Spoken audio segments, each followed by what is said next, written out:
Good morning, dear students. Today we will see the next topic, that is the second law of thermodynamics. Whenever a spontaneous process takes place, spontaneous process, that means a process which takes place on its own, which can be considered as a natural process also, right? So whenever a spontaneous process takes place, it is always accompanied. Accompanied, that means it is having a company of someone is always with it, right? When you are always with your friend, that means you are accompanying each other. So spontaneous process is always accompanied by an increase in total entropy of the universe. Whenever the reaction takes place on its own, that means the substance particles which is taking place in the reaction, they will start in the motion. And as their motion start, that means the increase in the entropy is definitely there. And that is why it is said that whenever the process takes place, always it is accompanied, always it is having a company of increase in the total entropy, right? So here the term universe, it means system and the surrounding. So entropy change of the universe is equal to entropy change of system plus entropy change of the surrounding. In the other word, we can say that it is impossible to take heat from a hotter reservoir and completely convert it to work by a cyclic process without transferring a part of heat to a cooler reservoir. And this statement is second law, which was given by Kelvin. So it is called Kelvin's statement. In a simple word, I would like to say that whenever there is a conversion of heat transfer from hot to cold, it is not possible completely to convert the heat to the complete cold reservoir. There will be some loss of energy during this conversion or transferring of the heat, and that is termed as Kelvin's statement. Or in a simplified form, I could say that for a spontaneous process in an isolated system which is kept separate from all the surrounding is called isolated. So when the reaction takes place in isolated system, the change in entropy is positive. The change in entropy is positive. It means there will be the loss of the heat or exchange of the heat because of the randomness entropy. And entropy is positive. It means it will be away from those systems, right?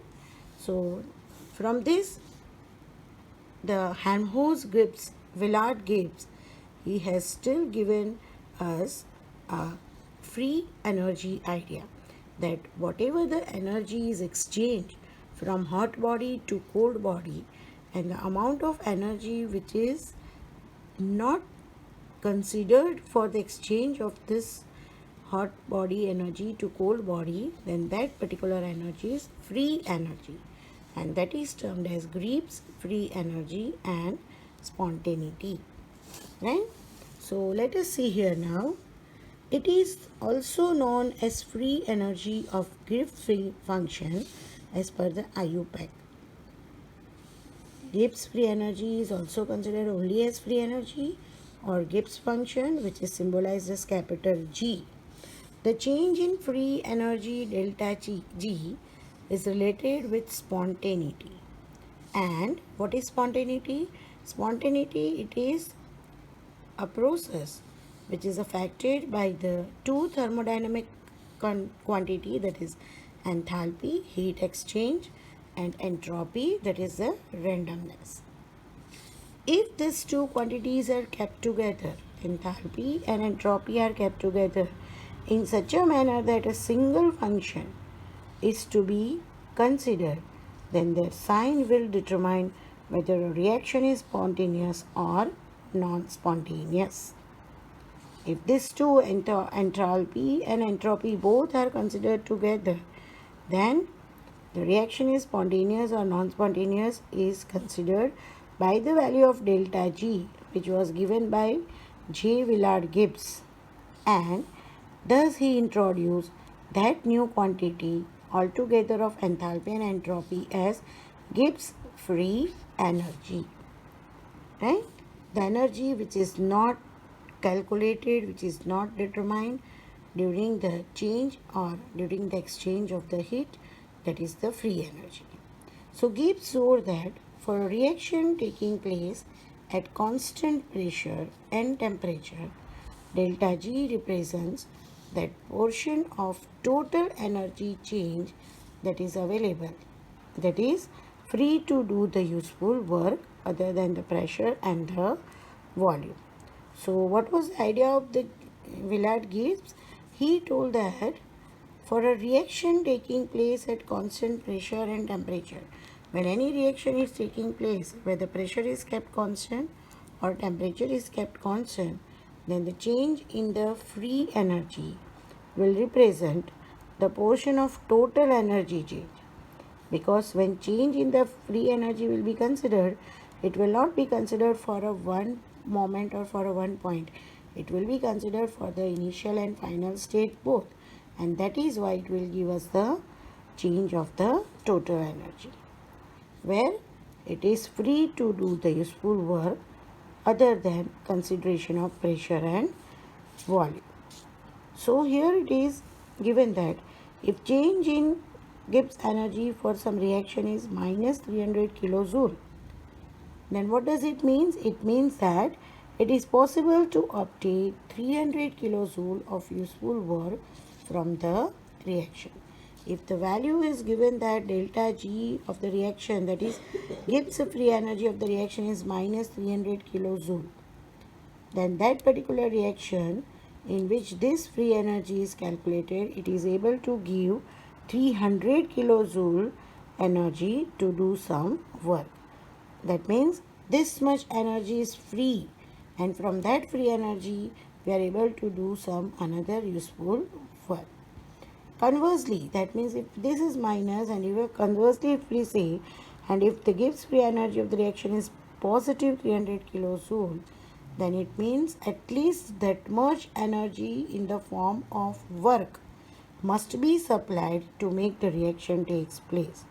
So if any reaction is taking place and when the Gibbs energy is positive, it means that reaction is not complete and that reaction still need some more energy to get it done. That is, driving force of 300 kilojoule is still needed, and in this case that much energy we will get more.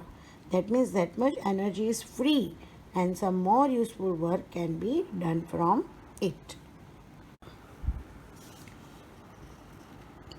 Thus, Gibbs free energy is defined as the thermodynamic quantity of the system that decreases its value during a process is equal to the maximum possible useful work that can be obtained from the system. So, the quantity of the system which decreases the value, and it decreases in that amount that whatever the amount of energy is decreased, that is equal to the maximum possible useful work can be done from it by the system, and that is the free energy. So mathematically we can say that free energy is equal to heat exchange enthalpy minus T temperature and S entropy. That is product of temperature and entropy, because as the temperature increases, entropy increases, and enthalpy. This value gives us the idea of the Gibbs free energy. H stands for enthalpy, T for absolute temperature, and S is entropy. The derivation of the Gibbs free energy is normally carried by different methods. Here we will consider two methods. First method is, as per the thermodynamic law, enthalpy is equal to internal energy plus pressure and volume. The product of pressure and volume, the summation of product of pressure and volume and energy is the enthalpy. That is the law of thermodynamics, that in any reaction the heat exchange is equal to the summation of the energy of that particular reaction as well as product of pressure and volume. And this is our first equation, that is Gibbs free energy is equal to enthalpy minus Ts, and this is our second equation. So comparing these two equations, we have H is equal to E plus PV. Putting this value of H in this equation, we will have G is equal to E plus PV minus Ts. And now for free energy change, that is Gibbs free energy change, then it is delta G is equal to delta E plus P delta V plus delta PV minus T delta S minus delta Ts. Pressure constant, change in volume, volume constant, change in pressure, temperature constant, change in entropy, entropy constant, change in temperature. But at constant temperature, if the temperature is kept constant, then change in temperature won't be any value. It will be 0. So 0 into entropy will be 0. So this value will be considered as 0. And at constant pressure, the change in pressure will be 0. So delta PV will be also 0. So these two factors will be now not considered. So what is the next derivation from it? Delta G is equal to delta E plus P delta V minus T delta S. But previously we have seen that delta E plus P delta V, what is it? Enthalpy is equal to internal energy plus product of pressure and volume. In the same way, change in enthalpy delta E is H is equal to change in energy delta E plus P delta V. Recall the enthalpy and internal energy, this equation which we have obtained there, we will use over here. Delta E plus P delta V is equal to delta H. So instead of delta E P delta V, we will put delta H. Then the Gibbs free energy change is equal to change in enthalpy minus T delta S, change in entropy. And this is the equation given by Gibbs and Helmholtz. So this equation is also called Gibbs-Helmholtz equation. Now the second method which helps to derive this formula is by the isothermal process. Isothermal process, that means when the temperature is considered as the constant. So initial state G1 is equal to H1 minus TS1, isothermal, temperature remains constant, initial state, and final state G2 is equal to H2 minus TS2. So change in energy here, it will be giving us delta G is equal to delta H minus T delta S. How this is obtained? So let us see here. G2 minus G1 is equal to H2 minus H1 minus T common S2 minus S1. So G2 minus G1 is delta G, H2 minus H1 is delta H, S2 minus S1 is delta S. So this is another method by the help of isothermal process. Delta G is equal to delta H minus T delta S. This equation helps us to discuss about the driving force. And what is driving force? A force which helps us to know about the spontaneity of the process, or which gives the drive to the reaction in the forward reaction. That is, it may be spontaneous or non-spontaneous. Right? Now, physical significance of Gibbs free energy change. Physical significance, that is free energy and its need for the useful work. So as per the first law, internal energy, change in internal energy is equal to exchange of heat minus work done in the term of work done, right? Because whenever the reaction takes place, some heat is absorbed by the system or sometimes the heat is absorbed by the surrounding. That means some work is being done in the terms of expansion, right? So here work is done by the system, and so Q is heat absorbed. And then the work done considered by two way, that is the work expansion in the terms of pressure and volume, change in volume at constant pressure, work expansion, and another is work non-expansion, that is useful work, which is non-mechanical work, right?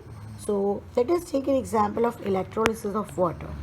If electrolysis of water takes place, then water molecule, if electricity is passed from it, then we will get two gases, that is H2 gas and O2 gas. Now see here, 2 moles of H2O will give us 2 moles of H2 and 1 mole of O2. See the work done here. Work done is in the term of increase in the volume of the system, because this is 2 and this is 1 mole, so 3 mole volume is increased, right? And here under constant pressure we are taking, so under constant pressure work is done, and even in the non-expansion term we can say, then here the volume is increased. So in electrolysis of water, two types of work exist, right? One is work non-expansion, that is non-mechanical. So what happens here?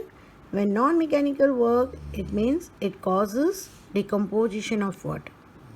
And another is work expansion, it is mechanical, and pressure constant and change in volume takes place, that is expansion in volume of system, that is why change in volume.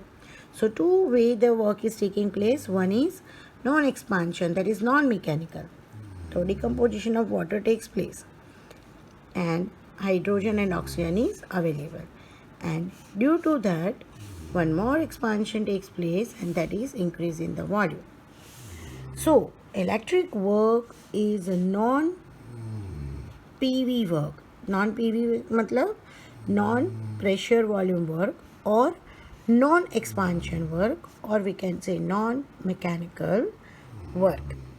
Actually the useful work is delta U is equal to Q minus W expansion minus W non-expansion. So delta U is internal energy of the respective reaction. So change in internal energy is equal to change in heat minus the work which is expansion, that is which is due to the pressure and volume, and work which is non-expansion, that is which is non-mechanical. So delta U is equal to Q minus P delta V minus W non-expansion. W expansion is in the relation of pressure and volume, so we can substitute W expansion as P delta V, and rearranging in terms of heat Q. So if any reaction is taking place and when there is a change in the internal energy, it is because of the heat, because it is about the thermodynamics. So either heat absorbed or heat evolved, right? So if in terms of heat we will consider, then Q is equal to minus P delta V will come here, so plus P delta V minus non-expansion work will come over here, so it will be also plus W non-expansion, right? Now again you see delta U plus P delta V, that is delta H. Delta U plus P delta V, that is delta H. Please recall the very previous videos of the chapters, very early videos. The delta H, delta U which we have done, this equation is also solved there. So putting the value of delta U plus P delta V, that is delta H. So in terms of heat, Q is equal to change in enthalpy plus non-expansion work, that is non-mechanical work, where the reaction is considered, that is the non-mechanical work. So here in electrolysis, decomposition of water is considered as non-expansion work because it is non-mechanical. So from second law, for a reversible change, yesterday we have seen reversible change, it is in the terms of entropy, forward and backward reaction. Heat change during reversible reaction divided by the absolute temperature gives us the entropy, yesterday's equation. So here it is again to be substituted. Second law for a reversible change taking place at constant temperature. So delta S is equal to Q reversible by T. Here also in terms of heat, if we consider, then heat is equal to T will go to delta S. So it will be T delta S. Now substituting value of equation 1, Q delta H plus W non-expansion in equation 2, then we will have T delta S is equal to Q reversible, and Q is delta H plus W non-expansion. So T delta is equal to W delta H plus non-expansion work. And now rearranging this value of equation 3, then minus W non-expansion is equal to delta H minus T delta S. Again, what is delta H, delta H minus T delta S? It is delta G. So non-expansion, non-mechanical work is equal to delta G, right? Delta G is equal to minus W non-expansion, the measure of work other than work expansion.